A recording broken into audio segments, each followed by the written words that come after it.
an exhibit over there, and I would urge you, if you haven't seen it, it's up until the end of July. The Bill of Rights will be on display in June. I meant to bring a catalog, but I didn't, and I forgot it. But I wrote a catalog for that. There are great stories in there about the documents, and the documents tell you about the people who live there, your connections to family members and friends and that sort of thing. So it was, sort of ideal. My boss let me do that, which was wonderful.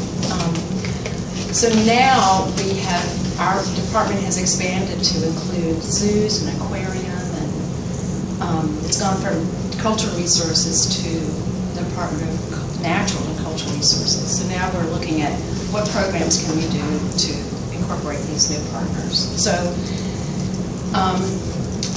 I run this organization. Well, I'm the point person for this organization called Friends of the Archives, and it's a nonprofit support group, which you all should get familiar with.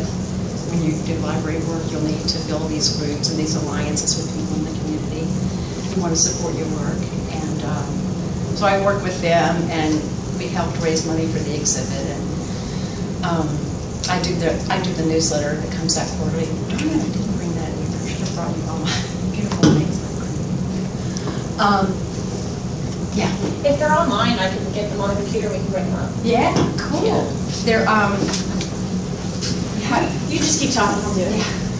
just you can go to the State Archives site, and I'll show you how to get there because it's sort of hidden. All right. Thanks.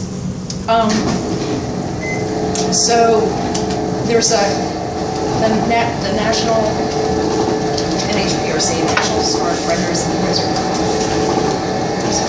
Records Commission. I didn't tell you I didn't know that. They're the granting arm of the National Archives. So we get grants from them every year to put programs together. Right now we're getting a program together to survey online repositories in the state. There are about 150 of them through the Digital Public Libraries of America.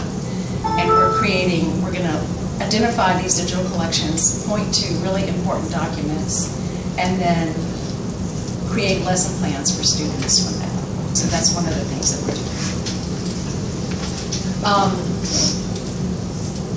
The other thing I do is I run a program called the TAB. It's the Traveling Archivist Program, where we computer when you get where you need to go.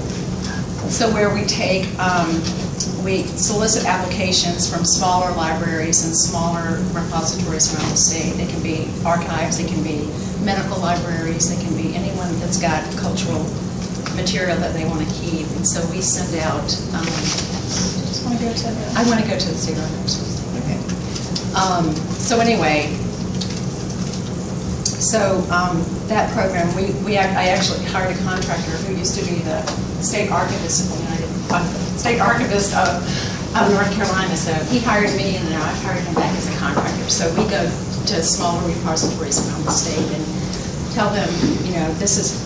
They say we've got problems with, pests and things like that, or we've got, we need to create a collection policy. Can you help us? So we give them advice on that. So I just do a lot of public outreach and a lot of public programs, and I'm hoping, my hope with this exhibit and catalog was to raise the visibility of the state archives to strategic stakeholders around the state, people like SAS, people like Wells Fargo, people with deep pockets who would sort of start building, helping the Friends of the Archives build an endowment fund so that we can do things. The state archives doesn't have a budget for conservation or for collections, so everything that we buy or conserve, we take money from the Friends of the Archives that raises this money for us to do that. So